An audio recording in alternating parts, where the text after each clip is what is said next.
अहले अरब की हालत जार पर कुड़ने के अलावा आप अपनी खलवत और तन्हाई में जिंदगी और कायनात के राजों पर भी गौर व फिक्र किया करते थे और सोचा करते थे कि जिंदगी क्या है, कायनात क्या है, ये चांद सूरज सितारे क्यों कर बने, कायनात क्यों तख्लीक की गई, किसने की, जिंदगी का सुहूर कब हुआ, कैसे हुआ। ये वो दिन थे जब आप तन्हाई में गौर व फिक्र की जरूरत के साथ साथ इबादत को भी लाजिमी समझते थे। इबादत आपकी रूह की जरूरत थी, लिहाजा आप रमजान भर गारे हिरा में क़याम फरमाते, आने जाने वाले मिस्कीनों को खाना खिलाते और बकिया औकात अल्लाह ताला की इबादत में गुजार देते। गारे हिरा मक्का मुकर्रमा के मशरिक में खाना काबा से कोई 3 मील दूर जबल उन नूर की चोटी पर वाक़ है।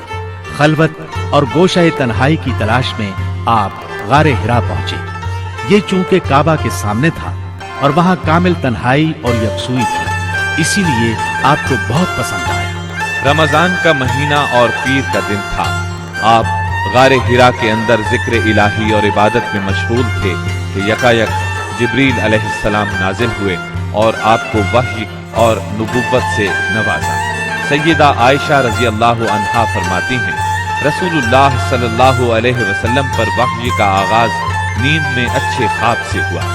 आप जो ख्वाब देखते वो सफेदाए सहर की तरह नमूदार होता। फिर आपको तन्हाई पसंद आने लगी, चुनाचे आप गारे हिरा में खलवत फरमाने लगे और कई कई रात घर आए बगैर इबादत करते और इस अरसे के लिए तोशा भी साथ ले जाते। फिर सैयदा खदीजा रजी अल्लाह अन्हा के पास तशरीफ लाते और उतनी मुद्दत के लिए फिर तोशा ले जाते, यहाँ तक कि आप गारे हिरा में थे कि आपके पास हक आ गया, यानी फरिश्ता आपके पास आया और कहा इक़रा, यानी पढ़िए। आपने फरमाया मैं पढ़ना नहीं जानता। रसूलुल्लाह सल्लल्लाहु अलैहि वसल्लम फरमाते हैं कि इस पर उसने मुझे पकड़ लिया और इस जोर से दबोचा कि मुझे चूर कर डाला और फिर मुझे छोड़कर कहा इक़रा, यानी पढ़िए। मैंने फिर कहा मैं पढ़ना नहीं जानता। उसने फिर मुझे पकड़कर दबोचा और चूर कर डाला, फिर छोड़कर कहा इक़रा, पढ़िए। मैंने फिर कहा मैं पढ़ा हुआ नहीं हूं। अब उसने तीसरी बार दबोचा और कहा पढ़ अपने उस परवरदिगार के नाम से जिसने पैदा किया, इंसान को लोथड़े से पैदा किया। पढ़ तेरा रब बड़ा करीम है, जिसने कलम के जरिए से इल्म दिया, इंसान को वो बात सिखाई जिसे वो जानता न था। अब आपने ये आयत पढ़ दी, फिर आप इन आयत को लेकर वापस आए। आपका दिल कांप रहा था। आपने सैयदा खदीजा रजी अल्लाह अन्हा के पास पहुंचकर फरमाया, मुझे चादर ओढ़ा दो, मुझे चादर ओढ़ा दो। उन्होंने चादर ओढ़ा दी, यहाँ तक कि दहशत जाती रही। फिर आपने सैयदा खदीजा को वाकया सुनाया और फरमाया, मुझे अपनी जान का खौफ है। उन्होंने कहा, अल्लाह की कसम, ऐसा हरगिज नहीं हो सकता। अल्लाह आपको कभी रुस्वा नहीं करेगा। आप सिला रहमी करते हैं, बेसहारों का बोझ उठाते हैं, खाली हाथ लोगों की मदद करते हैं, मेहमान की मेहमानी करते हैं और हक के सिलसिले में पेश आने वाले मसाइब में मदद करते हैं। इसके बाद सैयदा खदीजा आपको अपने चचाजाद भाई वरका बिन नौफल के पास ले गई। ये जाहिलियत के दौर में ईसाई हो गए थे, अबरानी लिखना पढ़ना जानते थे और अबरानी में इंजील लिखते थे। उस वक्त बूढ़े और नाबीना हो चुके थे।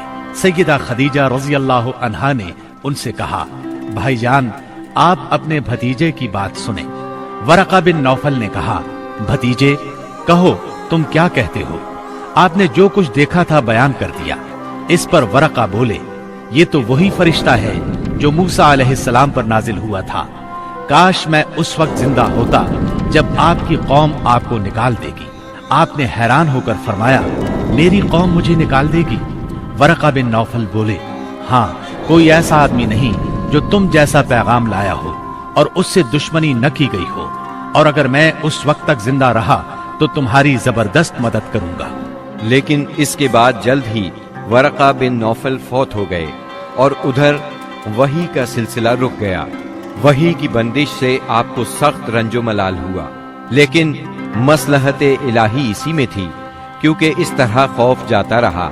معاملے کی نوعیت سمجھنے کا موقع ملا اور دوبارہ وحی کی مشقت برداشت کرنے پر طبیعت صرف آمادہ ہی نہیں ہوئی بلکہ ایک گونا شوق اور طلب بھی پیدا ہوئی اور آپ دوبارہ وحی کا انتظار کرنے لگے۔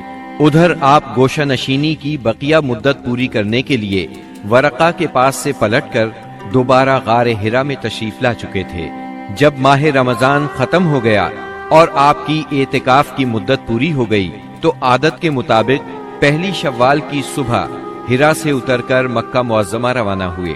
نبی کریم صلی اللہ علیہ وسلم ارشاد فرماتے ہیں، میں پہاڑ سے اتر کر میدان میں پہنچا تو مجھے پکارا گیا۔ میں نے دائیں دیکھا، کچھ دکھائی نہ دیا، بائیں دیکھا تو بھی کچھ دکھائی نہ دیا، سامنے دیکھا تو بھی کچھ دکھائی نہ دیا، پھر پیچھے دیکھا تو وہاں بھی کچھ نظر نہ آیا۔ اس کے بعد میں نے سر اوپر اٹھایا تو کیا دیکھتا ہوں کہ جو فرشتہ حرا میں میرے پاس آیا تھا وہی آسمان و زمین کے درمیان موجود ہے۔ یہ دیکھ کر میرا پورا وجود اس کے رعب سے بھر گیا، یہاں تک کہ میں زمین کی طرف جھک گیا۔ پھر میں خدیجہ کے پاس آیا اور کہا، مجھے چادر اڑا دو، مجھے چادر اڑا دو، مجھے کمبل اڑا دو، ٹھنڈے پانی کے چھینٹے مارو۔ انہوں نے کمبل اڑا دیا، ٹھنڈے پانی کے چھینٹے مارے۔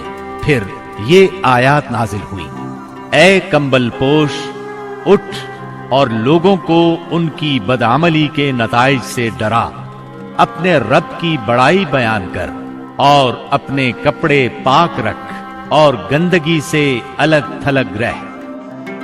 بعثت نبوی کے ابتدائی 3 برسوں میں آپ چپکے تبلیغ کرتے رہے۔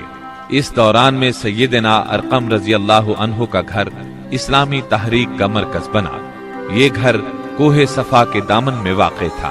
نمازیں گھروں کے اندر اور پہاڑوں کی گھاٹیوں میں پڑھی جاتی رہی۔ اس تبلیغ کے ذریعے سے چراغ جلتا رہا۔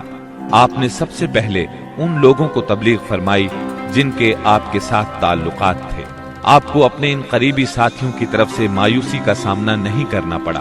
عورتوں میں آپ کی زوجہ سیدہ خدیجہ رضی اللہ عنہا، غلاموں میں زید بن حارثہ رضی اللہ عنہ، مردوں میں سیدنا ابو بکر صدیق رضی اللہ عنہ اور لڑکوں میں سیدنا علی رضی اللہ عنہ نے سب سے پہلے اسلام قبول کیا۔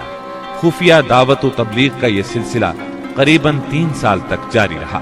اس عرصے میں جن حضرات نے اسلام قبول کیا ان کے نام یہ ہیں: بلال بن رباح، عثمان بن عفان، زبیر بن عوام، عبد الرحمن بن عوف، طلحہ بن عبید اللہ، سعد بن ابی وقاص، عمرو بن انبسہ، خالد بن سعد بن عاص، عمار بن یاسر، خباب بن ارت، ابو عبیدہ بن جراح، سعید بن زید، جعفر بن ابی طالب، عبداللہ بن مسعود، ابو سلمہ، عثمان بن مظعون، صہیب رومی اور ارقم رضی اللہ عنہم۔ مجموعی طور پر قریباً 40 افراد نے اسلام قبول کیا۔ ان حضرات کو السابقون الاولون کہا گیا۔ اس خاموش تبلیغ کے نتیجے میں 40 افراد نے اسلام قبول کیا۔ اس طرح اسلام کی بنیاد مضبوط ہو گئی۔